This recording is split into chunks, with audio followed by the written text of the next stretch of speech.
Okotisa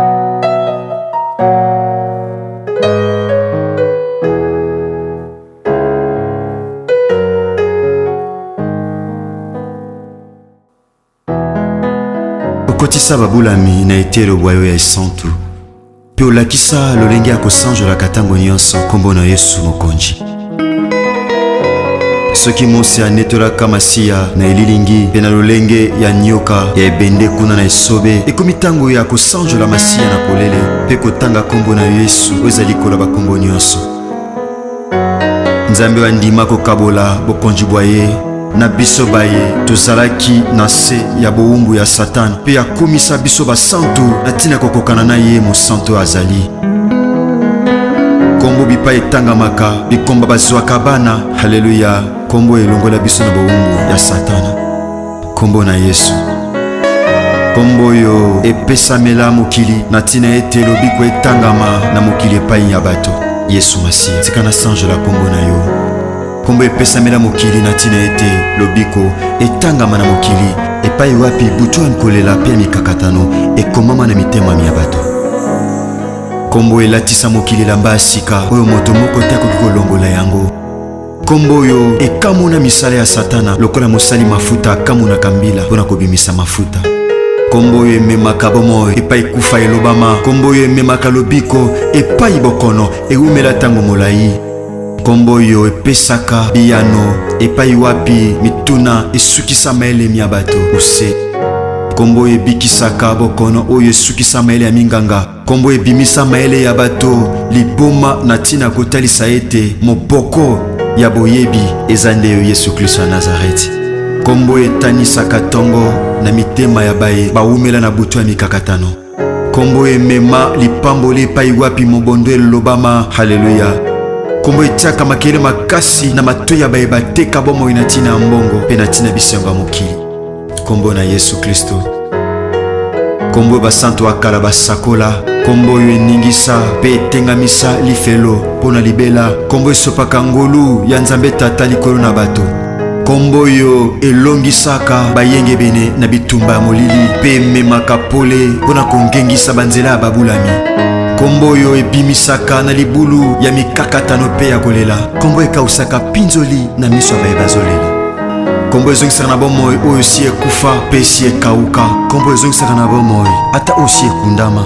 Kombo ezongisaka na bomoi ata miku ya kokauka. Kombo oyo etanisaka tongo na mitema pe bazoumela na kati ya molili.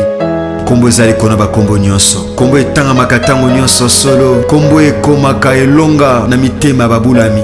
Epai kombo etangamaka makambo ebongwanaka. Epai kombo oyo ezotangama mituna ezozwa biyano. Epai kombo etangamaka. Haleluya. Oyo ezalaki pasi ekomaka pete. Epai kombo etangamaka. Haleluya. Epai makambo emonanaki pasi mituna emonana pasi epai na bato mayele. Kombo na Yesu Masiya ekomisa yango pete. Kombo oyo ememaka esengo pe koseka na bilongi oyo ebeba na ntina mitungisi ya pasi ya mokili. Kombo na Yesu. Kombo Nzambe Tata. Kombo eningisaka misala ya Satana. Kombo ezongisaka na bomoi. Kombo ebengaka na kozala eloko etikala kozala te. Kombo ememaka esengo na bilongi eseka kala. Kombo emema assurance na mitema ya bato. Kombo emema lobiko na bomoi ya bato. Kombo emema elonga na kati ya bomoi ya bato. Kombo ezali kuna bakombo nyonso. Kombo epai etangamaka makambo ezobongwana. Tika tosanjola kombo na Masiya.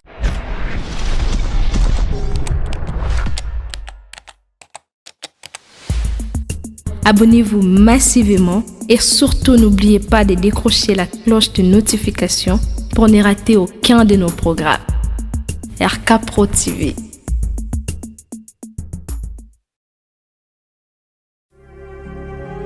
Au commencement était la parole, et la parole est Christ. Radio, parole vie, la radio qui donne la vie à travers la parole. Mbote shalom, bienvenue dans le Seigneur. Mbote cher papa et maman, chers frères et sœurs, bandeko balandi radio parole vie, besoin mina 4 coins monde, bandeko nanga basi pe mibali. Bebokati pongi na butu to pe na tongo lelo, ni pona kosomba to pe koteka. Kaspona koyoka Nzambe. Bien-aimé dans le Seigneur, la Bible dit mutobi kaka te pona lipa. Oui, c'est vrai, lipa est important, bien-aimé dans le Seigneur. Bible peut qui citer mutoali ya lipa. sauf que moto obika kaka te pona lipa obika na nzela ya liloba. Dans Jérémie zoba na chapitre 15 verset 16. Je recueillis tes paroles, je les ai dévorées, et tes paroles ont fait la joie et l'allégresse de mon cœur. Na yoki liloba na yo, na yoki yango motema nanga ezu esem, epesinga kimia na motema. Bien-aimé ton Seigneur, so moni ke liloba na Nzambe ezopeso lisusu kimia te na motema, seke na vi na yo eyana eloko moko te etikala opeso kimia. Eloko ememaka kimia na bomoi ya mutu, c'est la parole de Dieu. Eza bato bana mituka, bana bambongo, bana batembre ya visa ya ba différents pays na kati ya ba passeport na bango. Bien-aimé don Seigneur, mais bazangi kimia, bazangi kimia. Ndoko tomso kanisaka yaya nde nono zwi mwana te na ndako ya libala, bafokanisa mokolo oyo kosimba mwana ndo ozwa kimia. Bien-aimé, détrompez-vous, parce que eza pe na bato bana bana bakozala pe 6, bakozala pe 10, tamsu pe plus ou moins. Bien-aimé, mais tamsu kimia okanisa ozwa soki oboti ba o bana bana ngote. Bien-aimé, tamsu okanisa so ozwi musala ndo ozwi kimia. Bien-aimé, eza bato tamsu bana musala ya malamu koleka ozo zela ozwa, mais tamsu kimia bana ngote. Bien-aimé don Seigneur, kimia eza Yesu Masiya Nazareth. Voilà pourquoi Bible talisi biso que Yesu Masiya Nazareth, il est le prince de la paix. Azali kolo ya kimia. Tout sambeli bien-aimé. Kolo to péché merci libaku malamu koyeba yo pe koyoka yo tata na botuto pe na tonga lelo na sima ya Pâques. Kolo merci. Et comme maman na pasi na bango tata babelela ki oyokaki pe otindaki liloba pe yango ekangolaki. Et c'est pelisa motema no mosantu liloba o kolo aimez ma délivrance, aimez ma rétablissement, relèvement, paix, restauration. Na bomo na biso kolo, bomo na kombo na Yesu Masiya Nazareth ndekolo to sambeli, pe to lobi. Amen. Bien-aimé dans le Seigneur, que lundi annonce to pesa biso, lundi annonce ezali. Bien-aimé dans le Seigneur, il y a le thème au toujours bandalilo par la grâce de Dieu enseignement na biso. Ko banda mardi kino vendredi to zakana série, il y a ba enseignement. Pesa biso nzela to sambela samedi na sako kila bile pe to bondela Nzambe lundi na intercession internationale des familles. Bien-aimé dans le Seigneur, chers papa et maman, chers frères et sœurs, thème na biso ezali nini na salité. Les analingala, qu'est-ce que je n'ai pas fait? C'est une question. C'est un thème purement interrogatif. Bien-aimé, tout le monde nini na salité. Tu suis directement ma commune en Zambé. Tu as directement dans ma commune. Tu as un évangile à Jean, chapitre 19, verset 30. Évangile à Jean, chapitre 19, le verset 30. Écoutez ceci. Ma commune bisi bisobwe. Quand Jésus prit le vinaigre, il dit: tout est accompli. Et baissant la tête, il rendit l'esprit. Tant Yesu Masiya Nazareth, ba melisaki vinaigre, tope ba pesaki vinaigre, alobi nyoso ekokisami. Alléluia. Akitisi moto, pe azongisi mulimo epai na Nzambe. Bien-aimé, makambo totangi esalema na lieu ya sacrifice. Esalema na période ya Pâques. Et ça, les bien-aimés dans le Seigneur, na croix.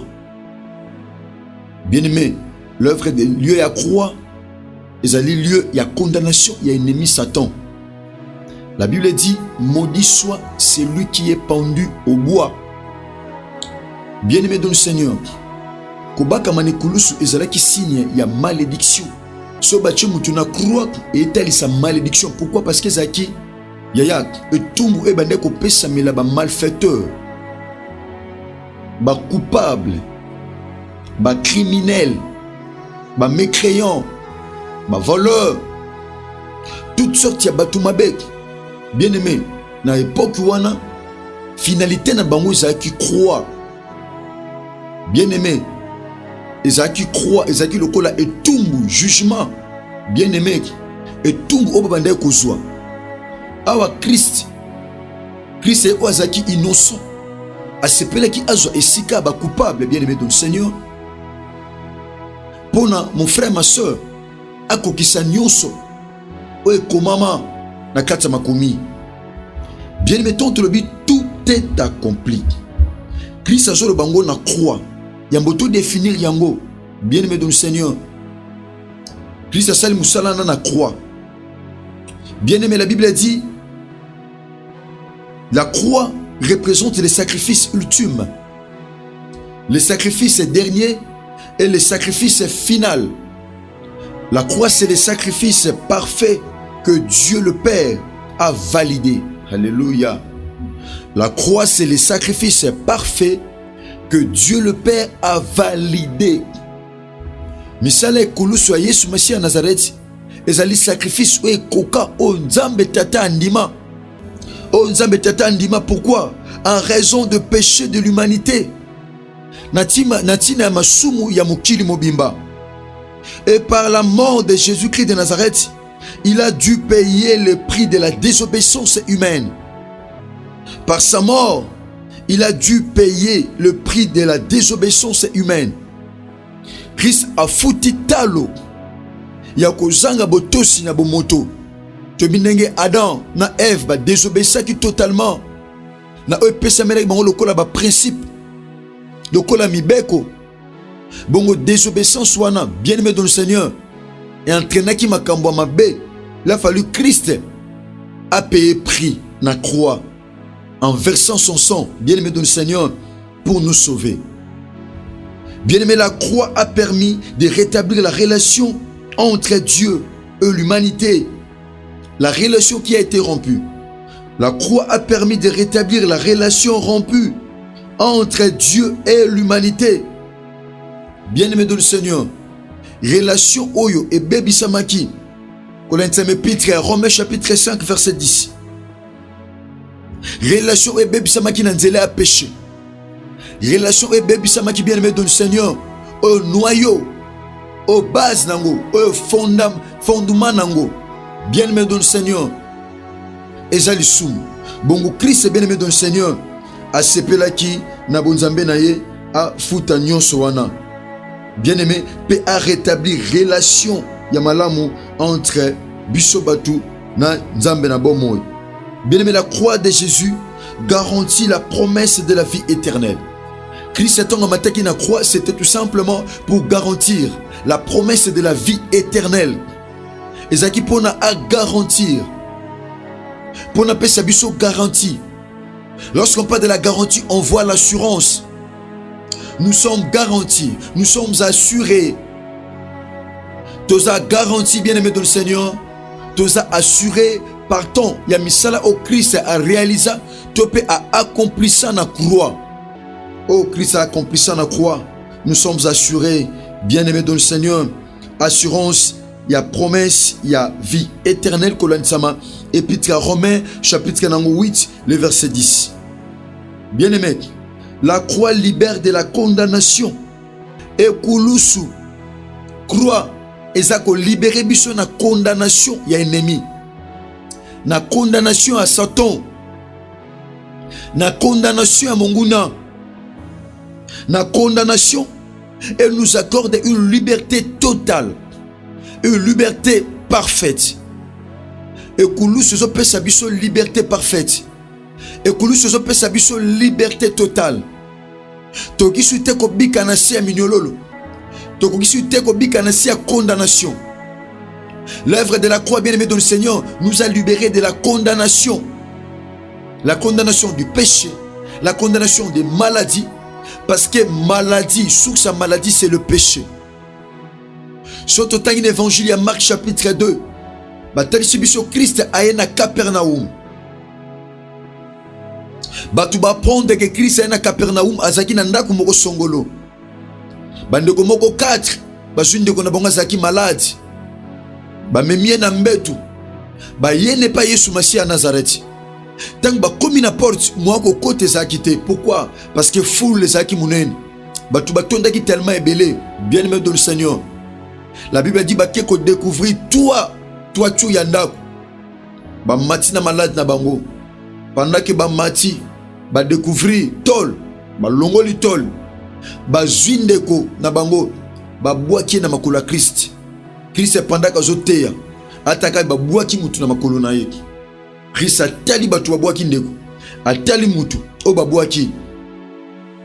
Bien-aimé, atali foi ya bato ba boaki ndeko na bango. Habitala, tes péchés te sont pardonnés.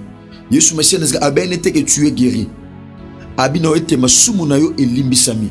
Maladie andeko oyo, paralysie andeko wana, bien-aimé dans le Seigneur, ezaki lié topé attaché na péché.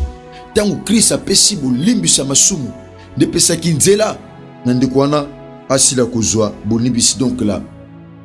L'œuvre de la croix, bien-aimé dans le Seigneur, nous libère de la condamnation. Romains chapitre 8, verset 1er. Bien-aimé dans le Seigneur, la Bible dit ceci. Il n'y a donc maintenant aucune condamnation pour ceux qui sont en Jésus-Christ. Bien-aimé, thème de Biché Zali, Nini na salité. Nini na salité, Christ a le dit, awa, tout est accompli. Abi nyonso et kokisami. Nyonso et kokisami. Tant que tout est accompli. Bien-aimé dans le Seigneur, en grec, na grec batel sibisongo lokola tetelestai. Tetelestai, bien-aimé dans le Seigneur, tout est accompli. C'est une parole profonde, significative. Bien-aimé, plein d'essence spirituelle. Plein d'essence spirituelle, bien-aimé dans le Seigneur. Paix prophétique. Christ Alobinin. Tout est accompli. Il déclare que sa mission sur terre est achevée. Oh, nous sommes qui a sala, a saliango. D'autres binatem, nini na salité. Bien-aimé dans le Seigneur, nini o Christ a zanga ki ko sala awana sena tam. Parce que Christ a na mabele, azaki na ba nature mibale. Azaki théandrique, c'est-à-dire à la fois homme, à la fois Dieu. Dans le biais tout est accompli. Nous se kokisami et sa mission est totalement achevée. Nous se pesame que la mission bien-aimé dans le Seigneur et kokisamaki.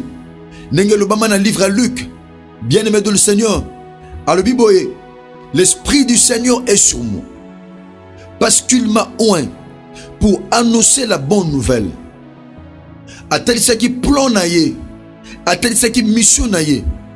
Abi pendant qu'on publie une année de grâce, pendant qu'on libère les captifs, Nyoso Christ a pensé qu'il a plan, a kokisa qui nyoso wana, a zangisa qui attend mon côté. Oh, oya kokisa qui mon frère ma soeur, a sala qui on te pona yemoko, a sala qui on pona yonanga. Déclaration à tout est accompli. A déclaré qu'on te awana c'est, mais a déclaré qu'on a l'icône qui lui a un sacrifice ultime, qui lui a un sacrifice final. Bien-aimé dans le Seigneur. A déclaré qu'on a croix. A zoloba nini na salité. Nyoso na pesa ki lokola plan. Ya oy sengela ki na sala lokola mission. Ya oy sengela ki na sala lokola musala. Oh lobito ko fanda nango bien-aimé dans le Seigneur. Abi nyoso kokisami. Bo lukelanga nini onga na salité. Bozaki na posa bobika na bikisaki. Bozaki na posa na limbisa masumu na limbisaki masumu. Bozaki na posa na tambula na mai na tambulaki na mai. Bozaki na posa na sekusa na sekusaki. Bozaki na posa na pesa lipa batubalia na salaki yango. Si fona kausa nzete na kausaki nzete na salaki nyonso. Si fona lesa batu map na lesa batu map. S'il faut maye bima na bimisi pesa ki mai. Nini onga na pesa kite. Mon frère ma soeur, nini o Christ aza incapable ko pesa na vie na yo. Si fona bikisa na bikisa. Si fona longisa na longisa. Nini onga na salité na nyos na pesa ki lokola plan ya mission. Nini na sala kite. Voilà pourquoi lokola na matina croix, il faut na déclarer publiquement que tout est accompli. Nyos l'Obama même na basakoli na Isaïe chapitre 53. Nyos l'Obama na kokisi yango. Voilà pourquoi nazo déclarer yango. Nazo lobango pona ko talisa ete nyonso si kokisami ate loko moko te ezangi ko sala ya kokisama. Merci bien-aimé dans le Seigneur.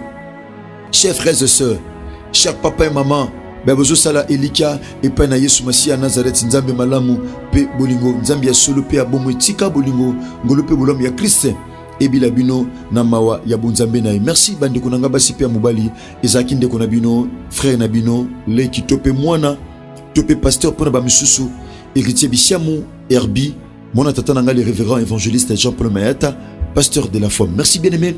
Nous allons continuer na thème na biso nini na salité. Nous allons mettre ceux qui Christ a missionalité. Tu écoutes na bongo lobby mercredi na continuité ya thème na biso sinon que Jésus-Christ de Nazareth vous bénisse. Au commencement était la parole, et la parole, et la parole, et la parole, Christ, radio, parole vie, la radio qui donne à travers la parole.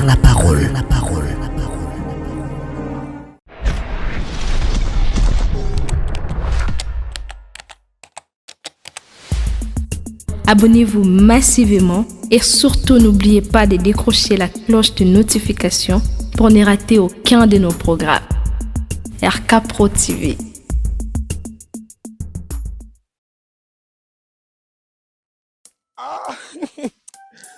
Zambe nasali mokili onini na kimi kichasa makamu nazongi suna mboko yo biloko ekei bakoli ekei ngai bakoli na ngai bakosi mais kamli bozolela mona nzela zina makamu na makamu bana poto basungi nga bakabeli nga babiloko ndenge na ndenge akisaki biso kuna agence yango ezalaka agence te lupango ba omoni na France mobimba Europe oyo surtout na Île-de-France agence ezakaka moko FB International mutuka na cheki ekei ngai omoni FB International yango ramassage yango moko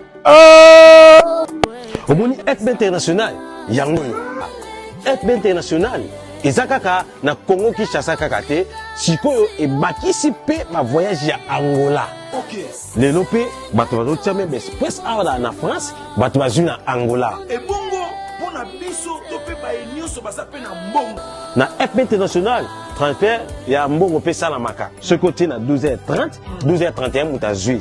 Même na Angola, ceux qui ont fait si mbongo en France, ne connaissent vu à partir d'Angola peine. Mosala nzambe évangéliste aussi. Na nina tu na yo. Ezala mutu azala mutuka. Ezala mutu yo asomi eloko nyonso oyo azala ngoposa. Danilité ya kanda na kata FB International. Ezala mituka totindaka. FB International. Nandimi na sali erreur. Kobanda lelo. Vina ngai kotinda biloko na Angola na Kinshasa. Na kobanda kosalela agence FB International. Et pas ya fiston Basende. Telemela FB International. Parce na kopakola ye akoza.